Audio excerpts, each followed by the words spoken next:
It's the All Things Strange podcast.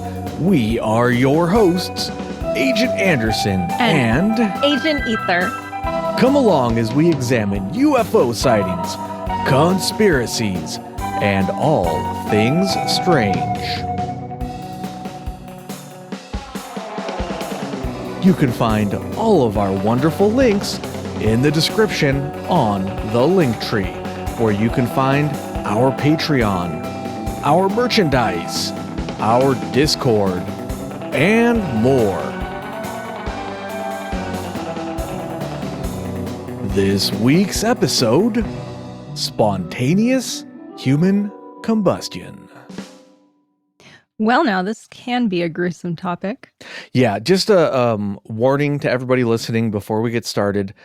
We're going to talk about some pretty gnarly stuff, so if you are easily squeamished or you don't like hearing about certain horrific things, this might not be the episode for you. Probably not as bad as the Jack the Ripper episode, though. No. Also, if you end up Googling some of the cases we're going to talk about, pictures will come up, and they are not pretty to look at. So again, if you are squeamish, don't Google this stuff, because it gets pretty rough. Some of those pictures are, I mean, you know. All right. This was voted upon by our Patreon subscribers. Check it out in the link in the description. You can it's on the Linktree, and you can sign up to support the show. All right, now here we go. This is one of the great paranormal topics like poltergeists, Nessie, ball lightning, Bigfoot. You know, it's one of those ones that I've been hearing about pretty much all of my life. So I don't know why we haven't done it yet. Just, you know, so many topics, so little time to get to them, I guess. We have over 200 episodes, so we have really no excuse. But are you familiar with this topic, Agent Ether? I'd heard of a couple of cases before I started researching. And I feel like everybody has heard of spontaneous combustion. I even read a little blurb, I didn't do much research on it, that it was in a Charles Dickens book. Yes, it was. I'll talk about that a little bit. Awesome. Not the Charles Dickens book, but the case that inspired the character in his book that got combusted. Well, I did read online that book kind of fueled the wild imaginations of the public because he wrote about a lot of stuff that turned out to be true or was true. And so it kind of legitimized spontaneous combustion. Oh, I see. Well, that's interesting. I also read that people sent him a lot of nasty letters complaining about him, I guess, representing something that wasn't true in his story. And then in a following book or work, I don't know what, he actually put like footnotes and like research that he had done on contemporary cases of spontaneous human combustion. So he was familiar with the cases of his time, and he thought it was a real thing, as many people did, and some still do today. But all right, well, let's get into, this is the definition from Wikipedia about spontaneous human combustion, shortened SHC. Right away, it starts off, it uses a word that I dispute their word a little bit. It says that it's pseudoscientific. And right away, I want to hit the pause button there, because it's like, well, there are many people who died like this. I don't know what the exact case count is, but if we wanted to go over every single case, we could do multiple episodes for sure on this one. This is a multi-parter if we wanted it to be. So pseudoscientific, in the sense that it happened? No. Pseudoscientific in the sense that we don't know exactly what causes some of these? I mean, that's not pseudoscience. We just don't know. It depends. We'll talk about at the end of the episode what some people think may cause it, and some of the explanations may be pseudoscience. Yeah, some of them are fun. Some of them are interesting, but we'll talk about that later. But this is pretty typical of Wikipedia. It generally takes a very skeptical stance and likes to color the narrative in the favor of skepticism, even for something that actually happened. Again, I'm not saying that this is a paranormal cause. I'm just saying that right away they're using loaded words. Anyways, here's their definition. Spontaneous human combustion, SHC, is the pseudoscientific concept of the spontaneous combustion of a living or recently deceased human body without an apparent external source of ignition on body. In addition to reported cases, descriptions of the alleged phenomenon appear in literature, and both types have been observed to share common characteristics in terms of circumstances and the remains of the victim. Well, they say both, but I mean, I've saw as many as 6 different categories of this, some under the general umbrella, but we'll talk about some of those later. Scientific investigations have attempted to analyze reported instances of SHC and have resulted in the hypothesis regarding potential causes and mechanisms, including victim behavior and habits, alcohol consumption, and proximity to potential sources of ignition, as well as the behavior of fires that consume melted fats. They're talking about the wick explanation. Natural explanations, as well as unverified natural phenomena, have been proposed to explain reports of SHC. The current scientific consensus is that purported cases of SHC involve overlooked external sources of ignition. That's interesting. External versus internal. Right. They want to make it very clear that this is not paranormal, it's not weird, and it's definitely not something from within your body. I was reading earlier, just perusing Reddit on this topic, and I came across somebody who posted that as a child, they heard about spontaneous combustion, and ever since then, well, at least for a long time, as a child, until they grew up, they were constantly afraid of suddenly setting on fire. That poor kid. But, obviously they grew out of it. But still, could you imagine being a poor little kid scared to death that you're suddenly going to burst into flame for no apparent reason? It's crazy. Anyways, in general, many of the cases involve a person burning to death, seemingly ignited from the inside with no apparent combustion source, and little to no damage to the surrounding area. The person is completely turned to ash, with only a few scraps in a pile of ash left over. Sometimes an extremity or some fingers are left untouched by the flame, and sometimes there is a few bones left over. In some cases, nearby objects, such as paper, plastic, or other things that are just a few feet away, are completely untouched or undamaged.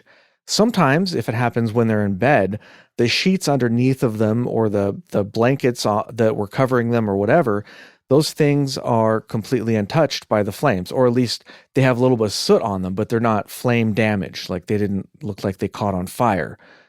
Most cases don't have a surviving witness. However, some actually do.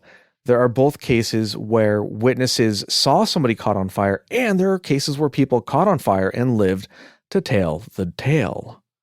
That is correct. Most cases happen indoors, and witnesses in the next room or in the general area never report any screaming or other noises from the event.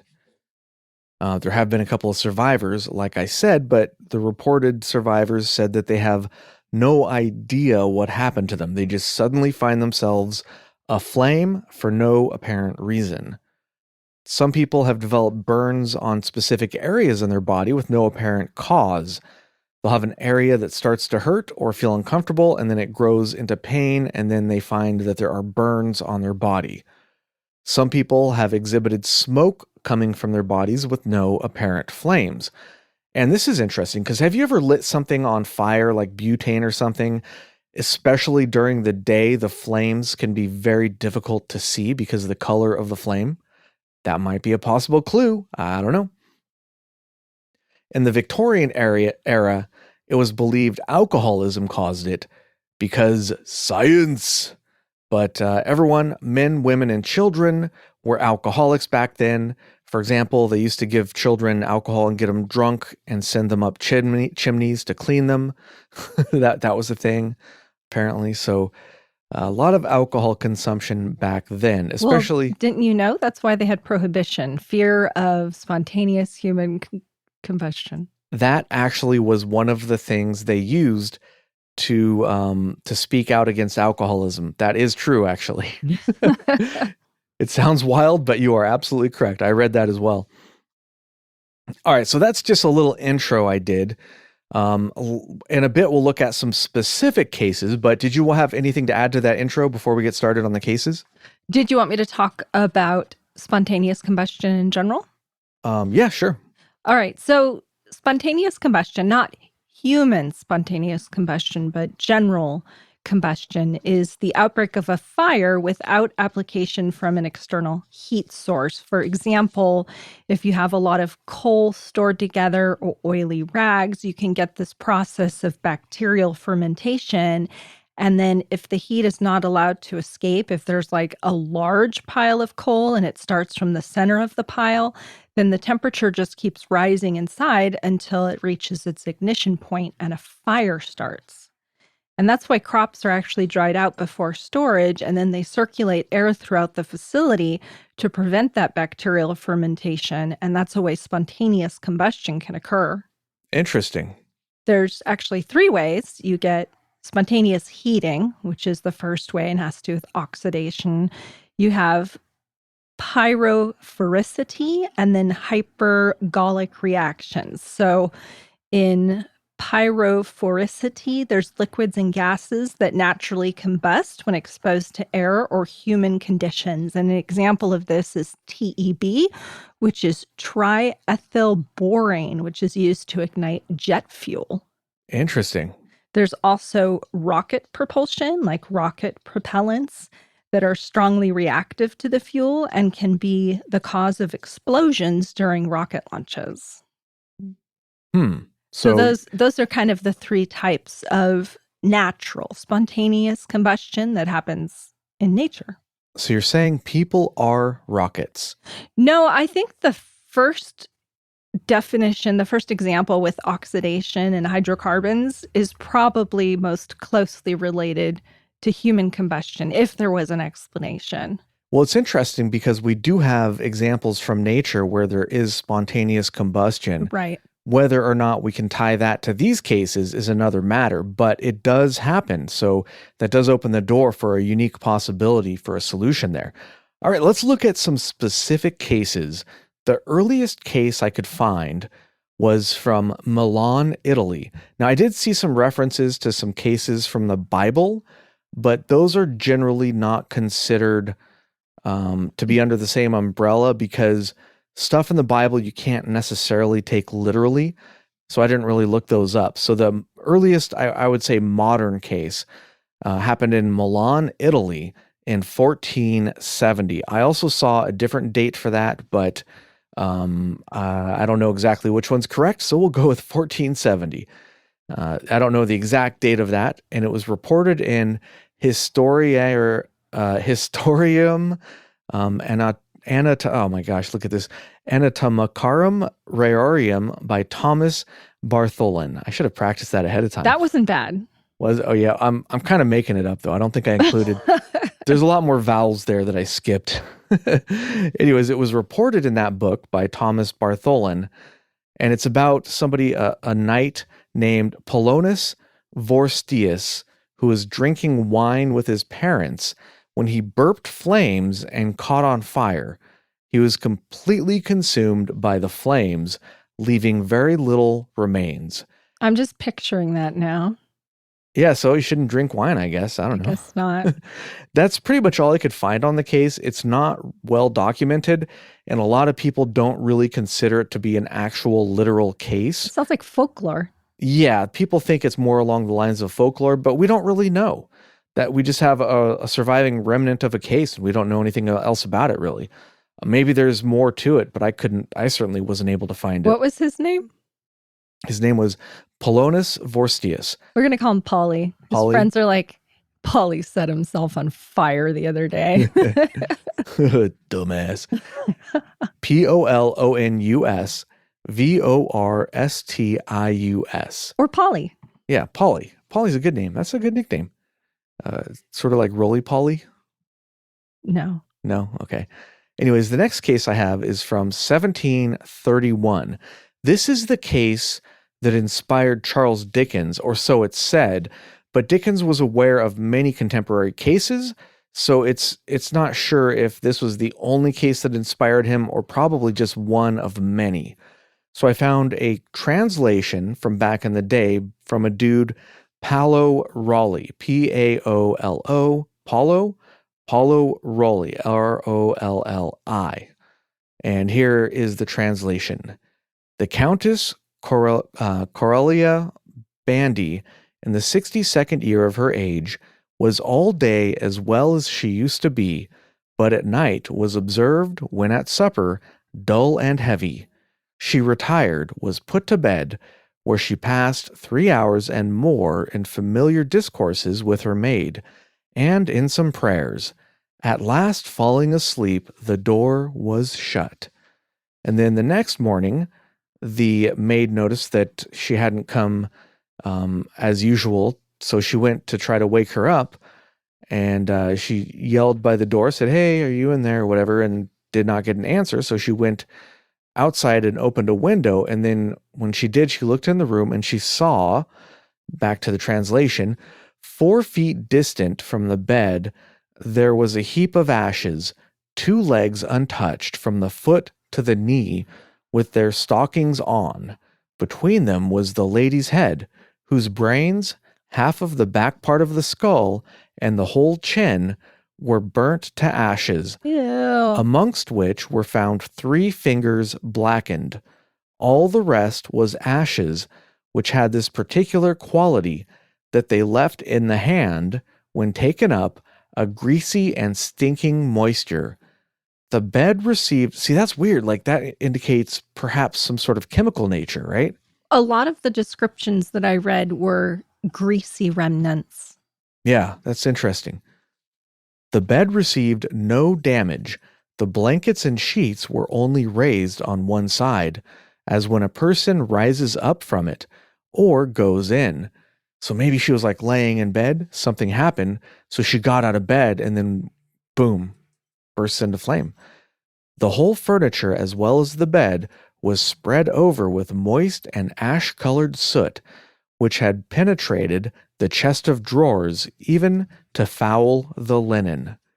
In the room above, it was, moreover, taken notice that from the lower part of the windows trickled down a greasy, loathsome, yellowish liquor, and thereabout they smelt a stink, without knowing of what, and saw the soot fly around.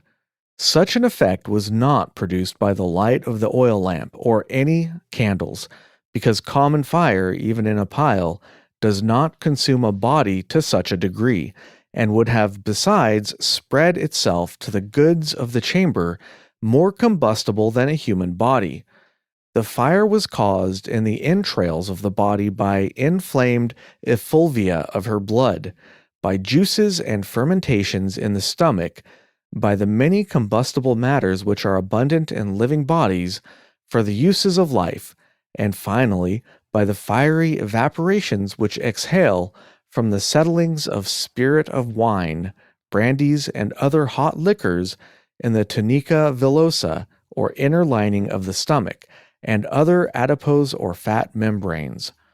What wonder is there in the case of Our Lady?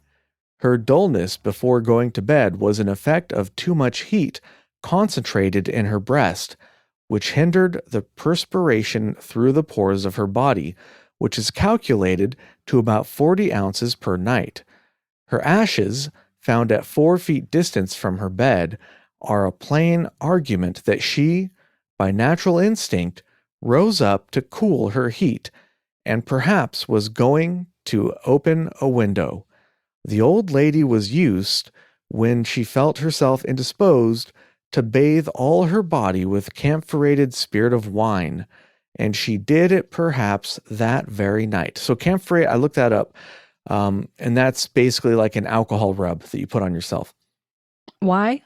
Why did she do that? To cool down? Well, when she felt herself indisposed, I guess. Maybe her doctor prescribed it. I mean, Weird. Okay. they used to prescribe leeches, so I mean, a camphorated spirit of wine is not that far-fetched, right? Who knows? Maybe it was just a fad back then for wealthy people to spread wine on themselves instead of lotion because it was expensive. I don't know. I mean, that could be a possible cause as well. But, anyways, this is not a circumstance of any moment, for the best opinion is that of the internal heat and fire, which, by having been kindled in the entrails, naturally tended upwards, finding the way easier, and the matter more unctuous and combustible, left the legs untouched. The thighs were too near the origin of the fire, and therefore were also burnt by it, which was certainly increased by the urine and the excrements. Oh, joy. A very combustible matter, as one may see by its phosphorus. Now, I don't think that's true. Well, especially not urine. Yeah, I mean, have you ever peed in a fire? I mean, come on. No, I'm a girl. I've not peed in a fire. That sounds dangerous. Actually, I've never peed in a fire either, but Good still, to know. I could, and I wouldn't be afraid of my pee catching on fire. This is actually an excerpt. The translation is an excerpt from The Mystery of the Exploding Teeth by Mental Floss. It's a book. And you bet your ass that exploding teeth is now on the list. I didn't have a chance to look up what that is, but it sounds very, very interesting. Like the whole book. Yeah. Well, it's a book about strange medical weirdness from history. So it's probably a good book. I don't know. Basically, the lady was cremated in her bed. What could cause her, or not, but I mean, in her bedroom next to her bed, but what could cause her to burn like that and not set the rest of the room on fire? Who knows? It's really weird. I mean, do you want to talk about the wick effect? Let's see. Just because that's such a central idea to these cases that could very well explain some of what's going on here. So it might be a good idea to introduce it like right now. And this is not to be confused with the John Wick effect, which has to do with puppies. Yeah, at first when you said wick effect, I was confused. I mean, because I didn't know that much about spontaneous combustion. So I'm like, what wick effect? So I had to look it up. I thought you took notes on the wick effect. I did. Oh, I'm okay. just saying I had to look it up. So the wick effect is really, when I was reading it, it's about how people stay aflame versus how they burst into flame in the first place. Right. And it's all about body fat. The human body acts like a candle. Some places say it acts like a reverse candle, where fat is the source and the wick might be like their clothing. And there's a continuous supply of fuel to melt the to melt the fat. That's a whole different thing. That's seeping into the clothes or even the skin. Yeah. The skin itself. And that might be why when some people burn the extremities, especially the hands and feet, are less likely to be burned. Right. Because they have less fat in them. Now, some people have discussed that even if that was the case, it wouldn't turn all of the bones into ash. And they cite like a crematorium, which cremates bodies at like 2,000 or 2,500 degrees for like 3 or 4 hours to turn them to ash. And even after that long, they still have bones left over that they have to grind up.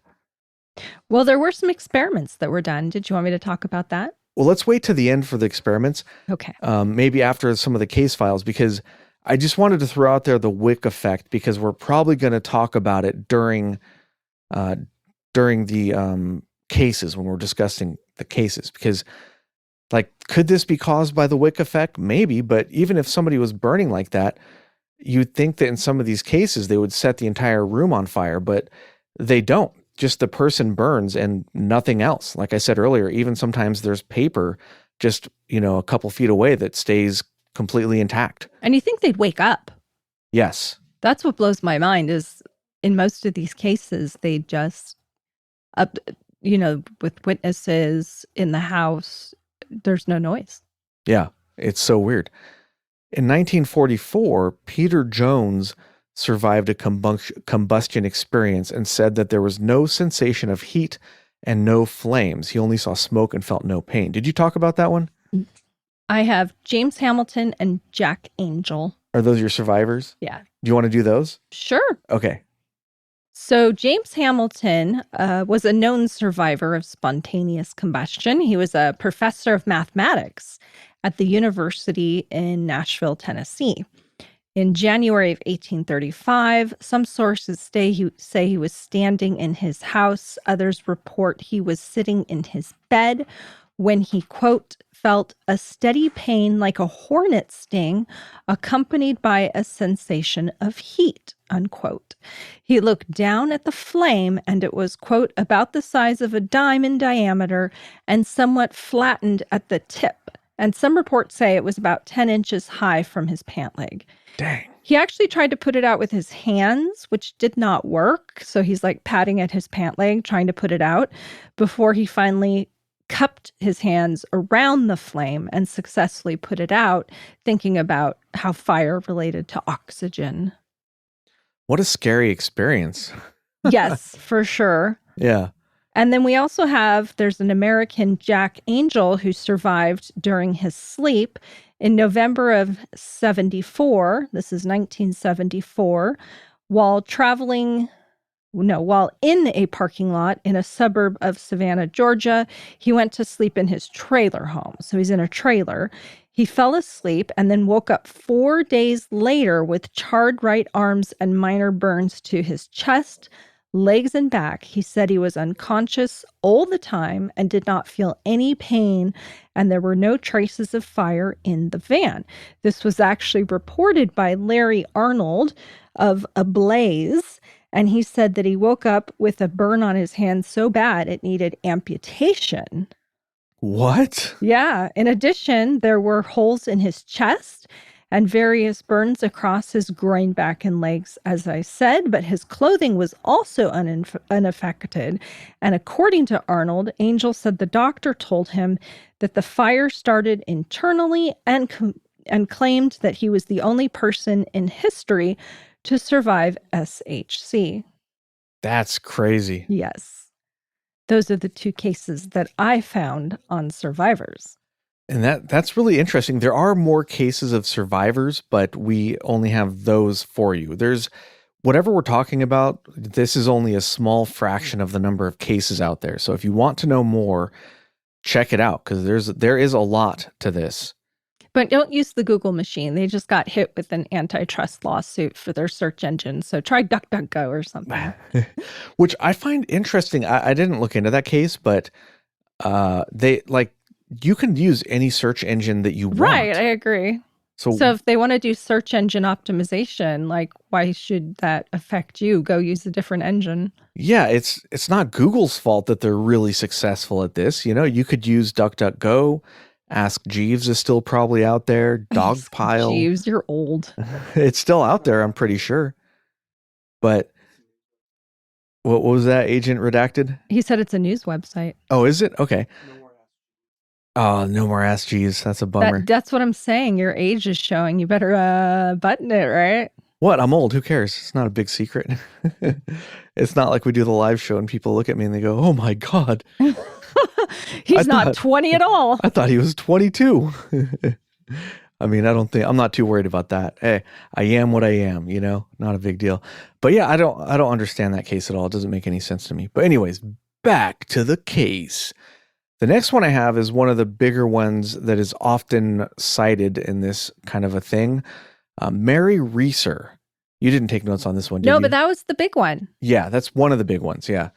So Mary Reeser, age 67, and this happened in St. Petersburg, Florida in 1951. She was dubbed the Cinder Lady by the press at the time. Basically, her landlady saw that she was there. She went to bed normally at night or whatever. Her landlady went to deliver a telegram, and there are different versions. Sometimes it's just a friend coming over to say hello or whatever. I don't know what the real deal is, but the general story is that her landlady went to deliver a telegram and noticed that the door handle was too hot to touch. So she called the police. They got there and opened the door and found Mary's body reduced to ashes. She had been sitting in a chair, which was also consumed by the fire. Only her left foot with a slipper on it.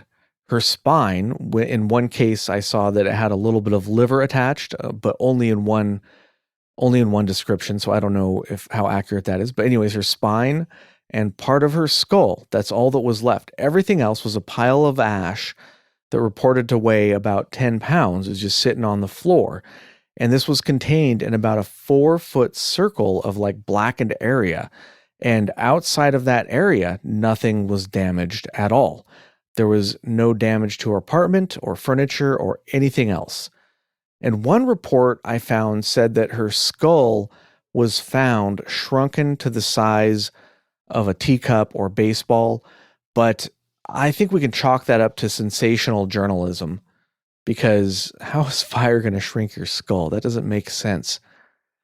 Anyways, evidence was even sent to the FBI, who hypothesized that she was a victim of the wick effect.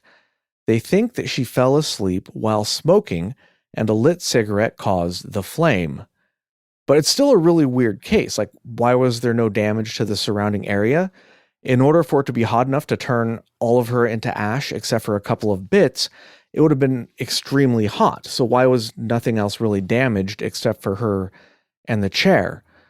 I mean, like I mentioned crematoriums earlier. And here's a quote from a detective investigating the case. "Our investigation has turned up nothing that could be singled out as proving beyond a doubt what actually happened." And the police chief said, "As far as logical explanations go, this is one of those things that just couldn't have happened, but it did." So I don't know, that's like a really, really weird one. Sounds like it freaked out a couple of people too. For sure. Do you have a couple cases you want to talk about? No,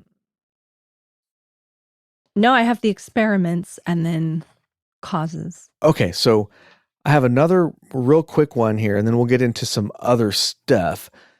Michael Faraday, who was age 76 at the time, on December 22nd, 2010. And as far as I could find, this is the most recent reported case of human combustion. He was at his home in Galway, Ireland, and he was found burned to a crisp, like all the other victims. There is a picture online you can find of this event. You can see remains, and it looks like pretty much a blackened area or a blackened mess. But below the knees, his legs look fine. They don't look damaged at all. Investigators found no accelerants near the body, no sign of foul play, and no ignition source. There was scorching on the floor, walls, and ceiling, but if you look at the photo, it just looks like smoke damage. It doesn't look like the walls were burned or scorched all that much. So pretty much similar to the other cases, the fire seemed to be contained to the person, which is really, really weird. And in this case, the coroner actually declared spontaneous combustion as the cause of death. Wow. Yeah. They're like, I don't know, man. We can't explain this. All right. So do you want to talk about the experiment? Sure. In 1998, which was, gosh, I think had just graduated high school, there was a show called QED on the BBC, and they were investigating spontaneous human combustion. So what they did was they used a pig, not alive, dead pig, and wrapped it in a blanket and put it in a furnished room with a monitor. The blanket was lit with a small amount of kerosene, very small, and it took quite some time to ignite, but then it burned with very low flames and a high temperature without causing significant damage to the surroundings, and it kept burning for several hours before the researchers finally went in and put it out. When they did, they saw the bones and flesh were gone where it had burned. Now, pig flesh is very close to humans, and in other experiments, similar experiments, the fires tended to burn straight up to singe the ceiling and also progressed very slowly while liquefying the body fat, which is, as I mentioned before, why they think the hands and the feet often survive spontaneous combustion because there's less fat. Right.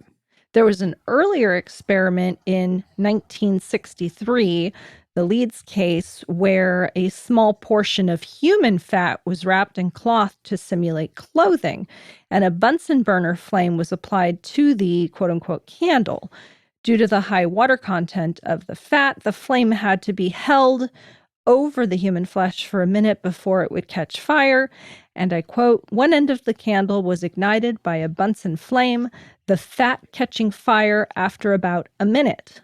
Although the Bunsen was removed at this point, combustion of the fat proceeded slowly along the length of the roll with a smoky yellow flame and much production of soot, the entire roll being consumed after about an hour." And that's interesting because it was a slow effect. And you mentioned earlier yellow oil on the windows. So I found the yellow Right. flame kind of interesting as well. Well, I only saw that reported in just that one Yeah. case, but still, it is interesting. I mean, I think that this is one of the ones where there might be different explanations for different cases. And looking at the cases I did, I think the wick effect very well could account for some of these. But still, these people who are lying down in bed or in a chair to go to sleep don't have a Bunsen burner pointed at them. And if such a source of heat was, they were exposed to such a source of heat, you think that they would wake up, yell and scream and run around and all that stuff. Right. I agree. So it might explain some of it, especially there's speculation that a lot of these people are either very, very drunk or other drugs are involved, or maybe they have a heart attack before they burn up. And it's I know, just, but still, all of them? yeah, not all of them. Yeah. So I think Doesn't that, explain all of them. yeah, I think based on those experiments and things, I think the wick effect could very well explain some of these cases for sure. And do you want to talk about how other things could explain these cases? Sure. So let's talk about possible explanations. So a lot of the victims were alcoholics, and many of the bodies, it says on the summaries I found, some of them said that many of the bodies were found near plausible ignition sources. But when these were investigated, it was, like there was candles nearby, but the candles weren't burnt. The wicks were completely untouched, stuff like that. So let's be fair. There are ignition sources everywhere. My TV in front of me right now could be an ignition source. This laptop I'm looking at, that could be an ignition source. I don't know. I probably have a book of matches in my pocket right now that could be an ignition source. Do you? Do you really? Well, let's see. What has it got in its pockets is my precious. Do I have a book of matches in my pockets? Oh my goodness. Why do you have a book of matches in your pocket? It's an experiment to see if I could spontaneously combust. I thought you were kidding. Hey, I take this stuff very seriously and I want to get to the bottom of everything, even if I have to sacrifice myself for science. Remind me to take out a life insurance policy on you then. I know, right? Yeah. All right. So we talked about the wick effect, so I'll skip that part. Many victims were smokers. Many victims were elderly or obese or would have had trouble escaping a bad situation like being set on fire. But again, even obese people can feel pain. So I'm not sure that that's really good. Oh, I'm fat, but I can't feel pain. So I'm just going to burn to death. Like it doesn't make any sense. It's like so stupid. But like I said, it might be a heart attack. One interesting explanation was ketosis. Yeah, you better watch out if you're on a keto diet. Yeah, so it's said online that ketosis can be caused by alcoholism and not eating enough carbs, and this can lead to the body producing acetone, which is flammable. Come on, like how? It's not just alcoholism; it's those low carb diets. How we're all at risk. How plausible is that you produce it? You'd be dead if you produced enough acetone to be flammable, wouldn't you? I don't know. I use acetone on my nails, so now I'm worried. Yeah, I mean, I don't know. Come on, give me a break here. Do you want to talk about the pyrotron? Sure. In 1995, there was a book entitled "Ablaze!" Author Larry E. Arnold, who doesn't actually have any scientific training, but he hypothesized that there are subatomic particles called pyrotrons in the human body. And when they get agitated, for example, when someone gets stressed out or anxious, it can make people more likely to burst into flame. Why not? Why not? Because. And does he have any evidence that this subatomic particle exists? Well, people catch on fire, therefore it must exist. Have they found it at CERN? That's that's what they're looking for. All that money. Looking for the Pyrotron. Yeah, nice. All right. Another explanation I saw was poltergeists. Yes, I saw that as well. Did you want to expand on that a little bit? No, I just read that there were poltergeists and they were setting people on fire because Okay. they're evil spirits. Yeah, that's pretty much all there is to it. Sometimes fire has been associated with poltergeist activity. They set people on fire. They set things on fire. So therefore, poltergeists could cause some of these cases. That's one of the theories. I'm not saying I subscribe to it, but there it is. And of course, we didn't discuss the case because after I'd done my research, right before we were start recording, Agent Anderson was like, "Oh, what about that case, that murder case?" And I'm like, "I didn't take notes on that. That was murder." But the court let the guy off. Oh, yeah, I forgot about that one. Yeah, there was a case and the victim was burned to kingdom come, and the court found him not guilty and said it was a case of spontaneous human combustion.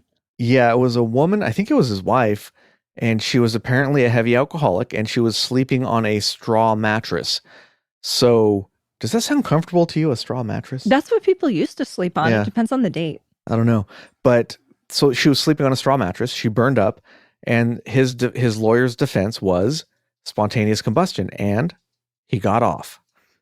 Wow. So even back then, the criminal justice system Yeah. was questionable. I feel like there's a lot more details to that case, but we didn't take notes on it because we ran out of time. It's just been one of those weeks, man. It's been a super busy week with lots of stuff going on. I just didn't have time to do more detailed notes or take notes on more cases, unfortunately.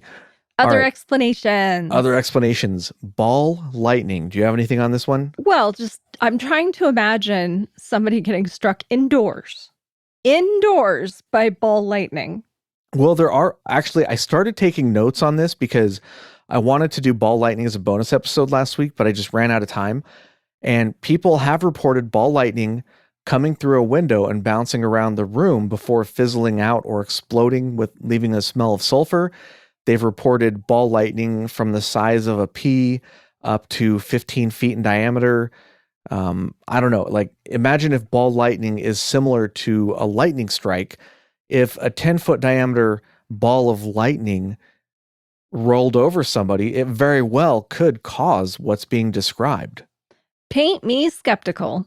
Yeah, I don't know. But since ball lightning is real and people have reported it indoors, I suppose it is possible. I have no idea how plausible it is, but it's just one of the theories. All right. The next one I have, space laser attacks. That I did not read about. And this was offered jokingly on Reddit as, they're saying, well, it must be the space lasers. They're testing them out on people before they put them into service.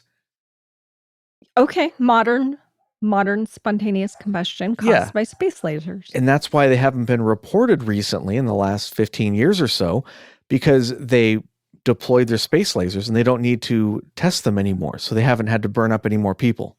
Those poor people. Yeah. So test subjects. Yeah. And of course, there's always UFO activity. Did you see that one? Yes. Okay. Why don't you tell us about it? I just saw extraterrestrial activity. People think that maybe aliens come down. They're doing experiments on people. And when they leave, these people are reduced to ash. Yeah. Damn it. John burned up another one. Damn, we told you to turn your settings down, John. What are you doing? Down on the phasers. Sorry. Phaser was supposed to be set to stun. Yeah. Or their beams when they're like beaming people up or whatever. Yeah, have an accident. The energy's wrong or something that's out of phase. Sure, why not? They're like, put that body back where you found it. Yeah. All right. Another possible explanation, this is one of the more common ones, is divine intervention. An act of God. In other words, you're being naughty and God smites you with flame and burns you to a crisp. You gotta be pretty bad, little old lady bad, I guess. Well, what are these little old ladies doing that's so bad that Hitler wasn't doing? You know what I'm saying? Maybe it's past life karma sort of thing going on. Well, that's not fair. Especially not if they're elderly. Yeah, if they're that old, it's not like they just started doing bad things. Wouldn't they have been incinerated earlier in life? I don't know. But, the Lord works in mysterious ways, so who knows? All right, another one I have is static electricity buildup. Oh, wow. That's quite a bit of electricity. I purposefully, when I go to the playground, will slide down slides, plastic slides, to build up static electricity and then chase Agent Egg around, threatening to zap him. That's funny. It doesn't ground you out when you hit the sand? Sometimes it does, but I think he doesn't realize that and he just runs away giggling. That's funny. So the idea here is that I guess if you're wearing wool socks, wool pants, wool underwear, wool shirt, wool overcoat, and a wool hat and a wool scarf, and you move around too much, you could catch on fire. Don't wear wool. I guess. But wouldn't sheep be spontaneously combusting them? Wouldn't we have a ton of cases?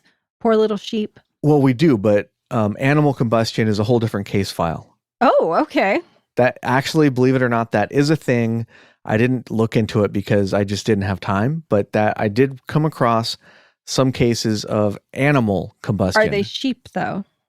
I don't know. I didn't look into it. I'm going to look into it. I'm going to say yes because if anything looks like it's going to catch on fire, it's definitely an unsheared sheep. They get very fluffy. Yeah, they look like they're about to set on fire. So I want to say yes. All right. The next one is that we kind of touched on this maybe, but poor diet, including alcohol, creates explosive chemicals in the body. So we already sort of mentioned that with a ketosis. Well, in 1799, there was a physician, and he listed the order of alcohol, which was most likely to cause spontaneous combustion. And the first one is gin. Okay. Then brandy, followed by whiskey, and finally rum.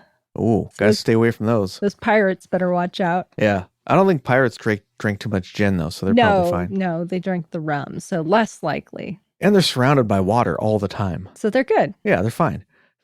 All right. The next one is that, your body basically runs on electricity. So electrical fields in your body short circuit and cause a nuclear reaction. Wow. Yeah. That's quite extensive. I wonder if anyone's ever tested these bodies for radioactivity. I know, right? I don't think so. Like they did that cow at Skinwalker Ranch. Remember that? Yeah. All right. And the final explanation I have is ley lines. Something about ley lines, it's not entirely clear what.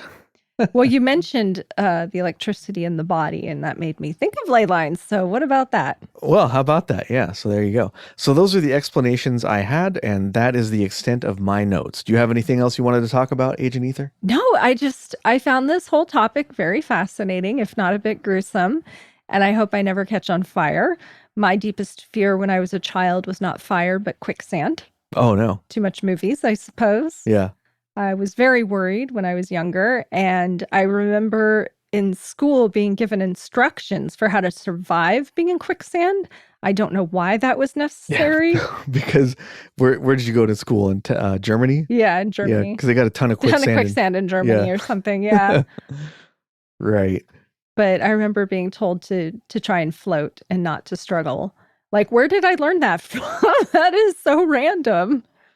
Yeah. Would that work? I don't know. I don't know either. That's just what I remember from my childhood. So I read that quicksand itself is generally not that deep and not that dangerous.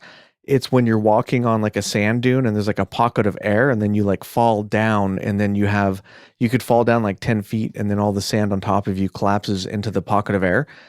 And it's maybe seems like quicksand, but it's actually way worse because sand is heavy.